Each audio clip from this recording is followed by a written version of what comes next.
How many calories will you burn if you walk 10,000 steps?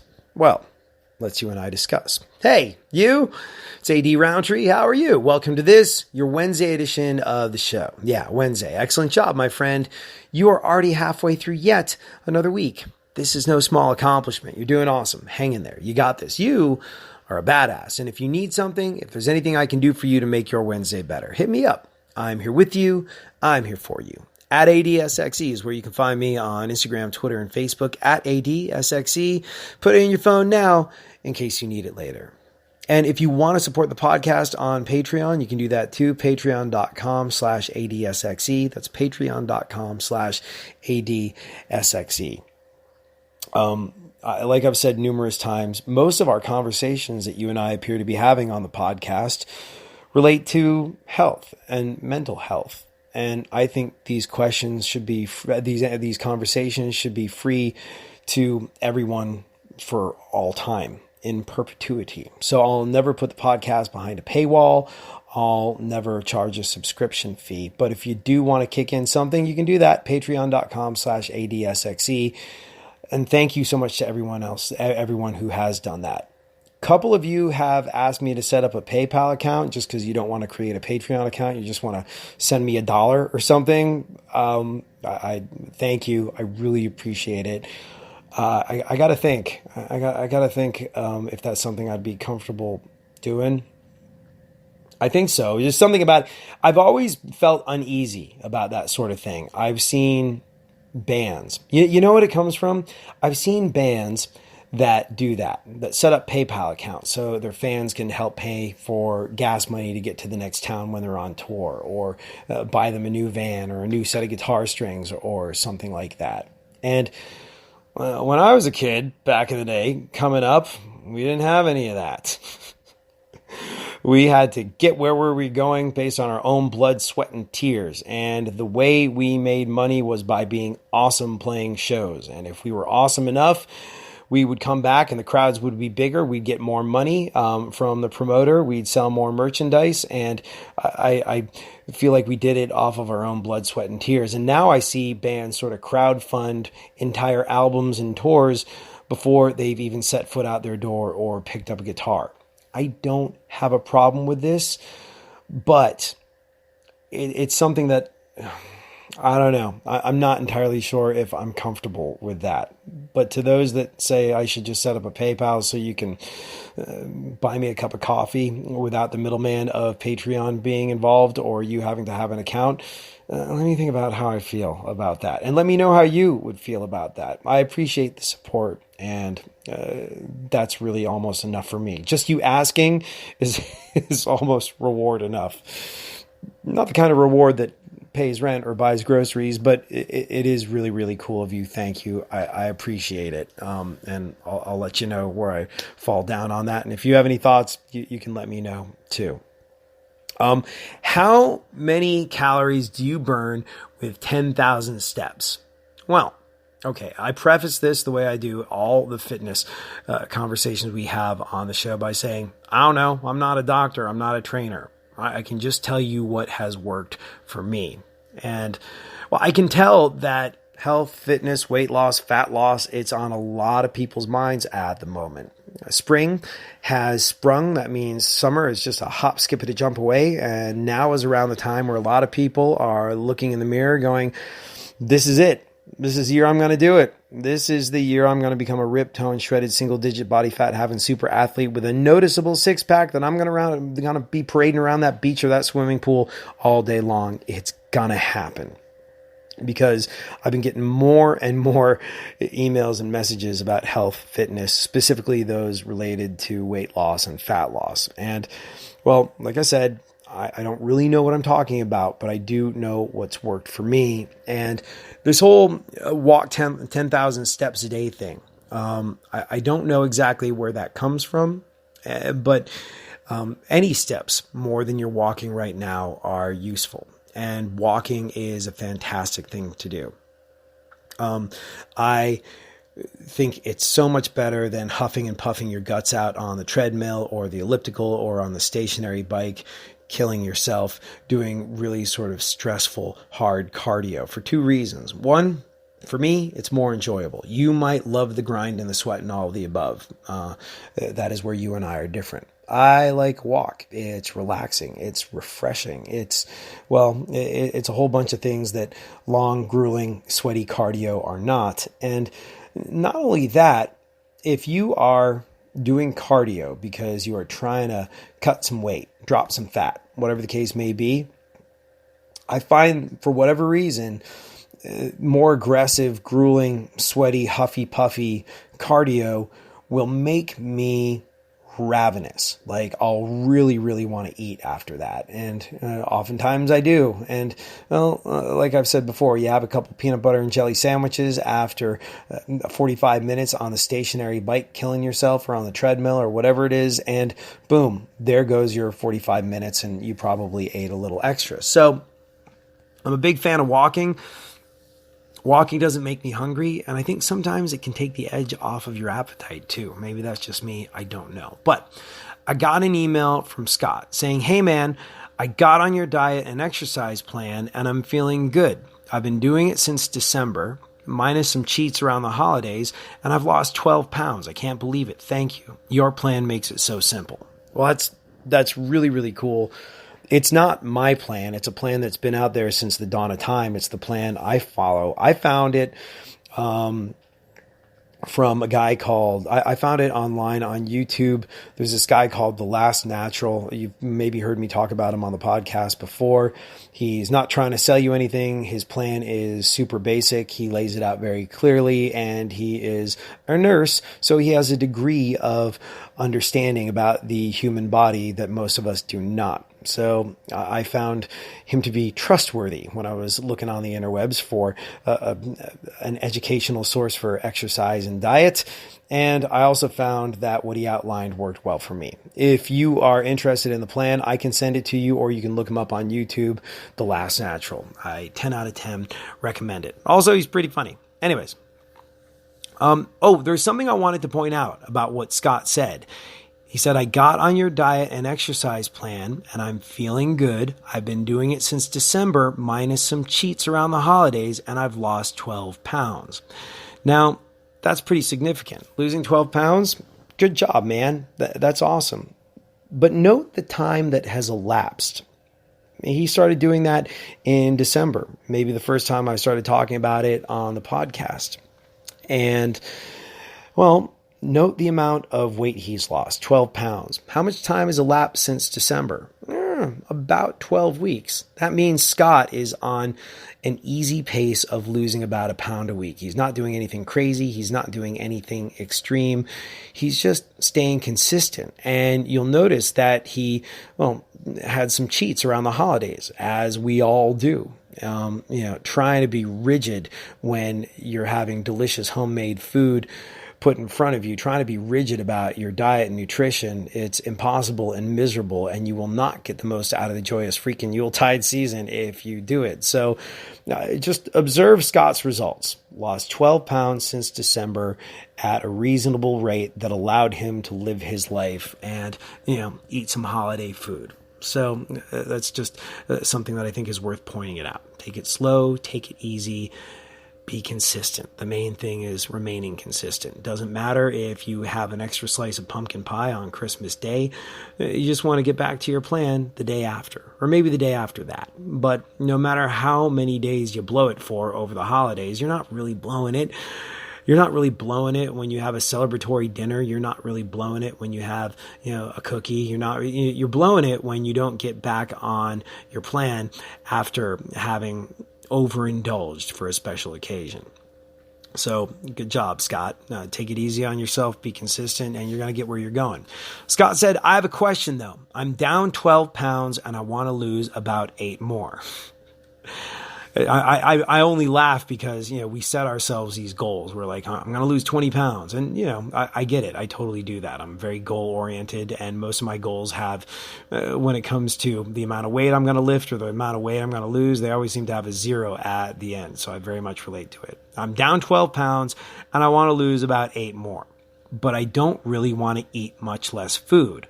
So I'm trying to do more exercise instead of eating less food. Aha. So basically what Scott's talking about, if you've missed the other podcasts where we've talked about this, is you want to have a calorie deficit, meaning you want to burn more calories than you consume so that your body goes into your stored energy, i.e. fat, that spare tire, and starts to burn that off for the additional calories that you need because you are eating less food than you are burning. That calorie deficit, like we said.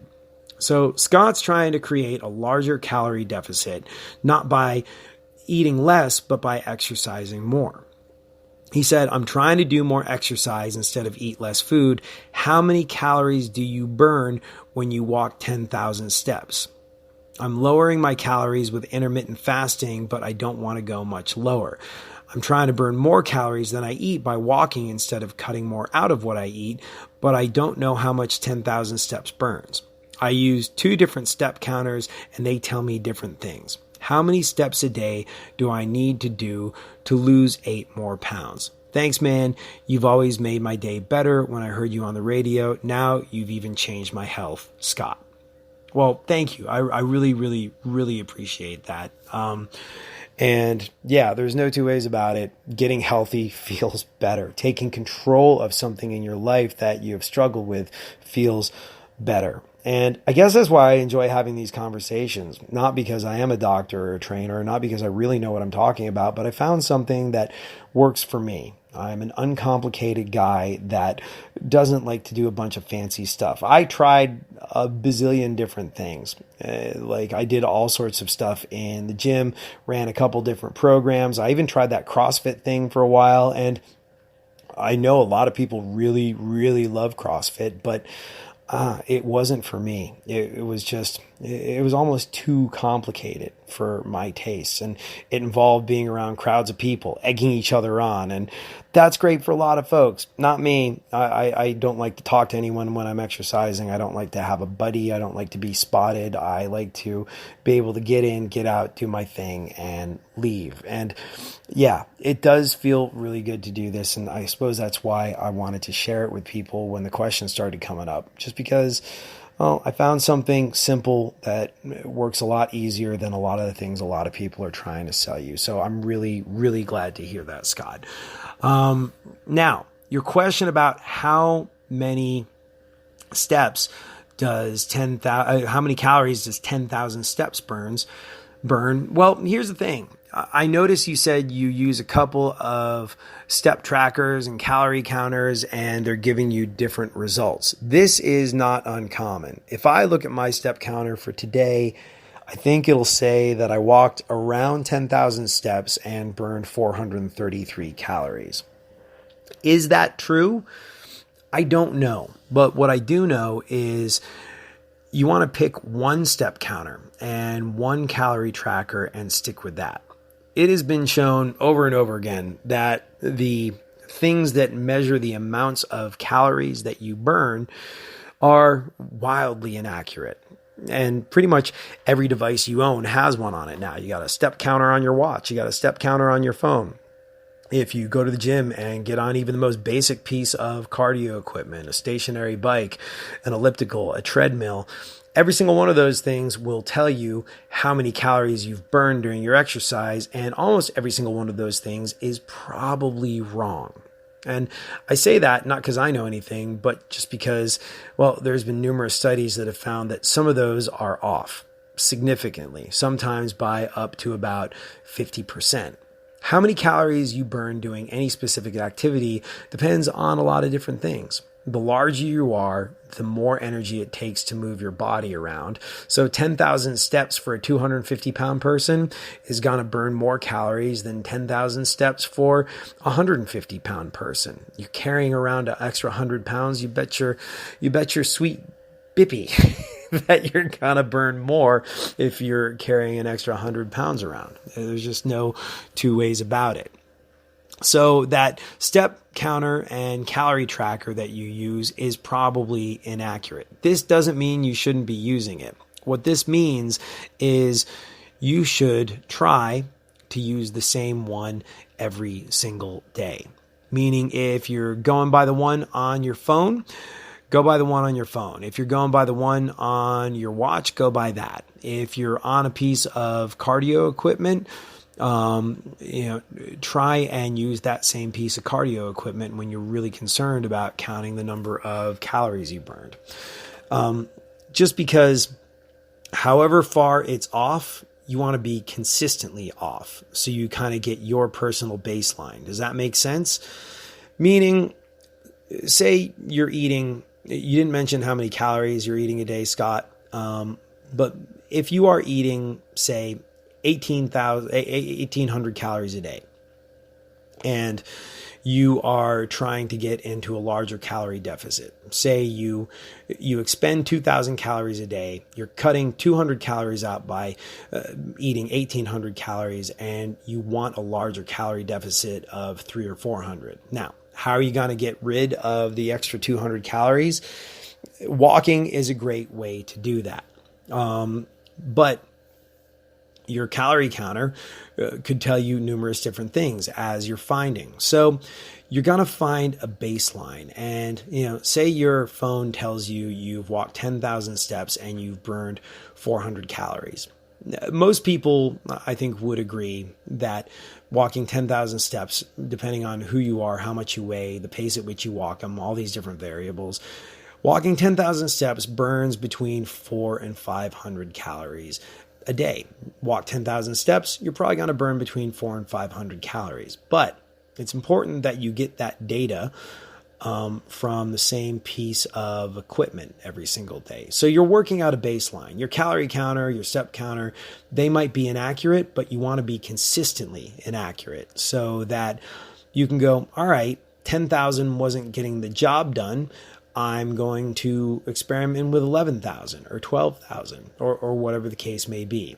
And by the way, that whole 10,000 step thing, I don't know who invented you must walk 10,000 steps a day, but you walk 5,000, 6,000, 7,000, whatever it is, you're going to be doing something. And you don't know how large of a calorie deficit you want to create. 10,000 steps might be excessive. The idea is to lose weight gradually, the way Scott has. It's more consistent. It's more likely to stay off if you do that.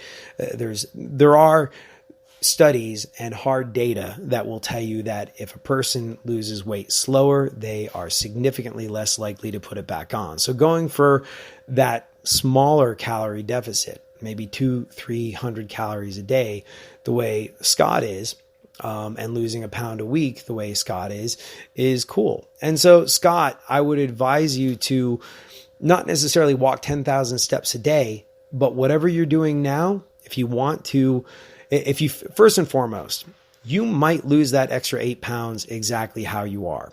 If you plateau, if you notice that you're not losing weight for several weeks, well, then you want to explore a larger calorie deficit.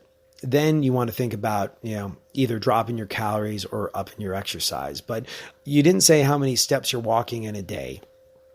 I would experiment with adding in 1,000 more or 2,000 more. Don't necessarily, like if you're only walking 5,000 in a day, see what going to 7,000 does or 7,500 and see if you lose weight. The idea, like I said, is to not do something super crazy and over the top and extreme. The idea is to be gradual, take it easy on yourself and get results in that way. Now, while how many calories you burn while you're walking is up for debate, one thing that's not really up for the debate is the amount of calories a pound of fat contains. Scientists have come to the conclusion that each additional pound of body fat you have on you is 3,500 calories of stored energy. Excuse me. Meaning, if you want to burn a pound of fat, you need to use 3,500 more calories than you consume. And you're doing this by creating that calorie deficit where you're burning 200-300 calories more a day than you eat and getting to about 3,500 calories of a deficit, which will eat away a pound of body fat. In theory, there's all sorts of variables and things of that nature, but scientists pretty much agree that a pound of body fat equals 3,500 calories of stored energy. So there you have it. It's sort of getting down into the nitty grit of how we lose weight and why we lose weight. And when we get down into the nitty grit of science and weight loss, that is where I check out, because I am not qualified to talk about this sort of stuff. But, your baseline is use the same step counter and calorie tracker every single day. It will probably be inaccurate, but you want that inaccuracy to be consistent, if that makes sense.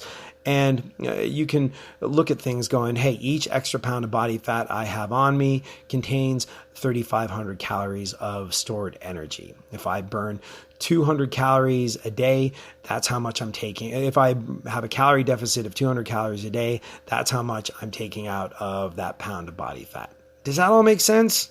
I feel like it got complicated toward the end, but if you have any questions, hit me up and let me know. If you know more than I do, which most people do when it comes to this sort of thing, feel free to chime in the comment section of any place this podcast is posted, and let me know how that works out for you, Scott. Thank you so much for hanging out. Thank you for being a part of my radio family. As always, this time that you and I spent together, it's the best part of my day. I'll be back tomorrow. We'll do it all over again. Have a great one. Later.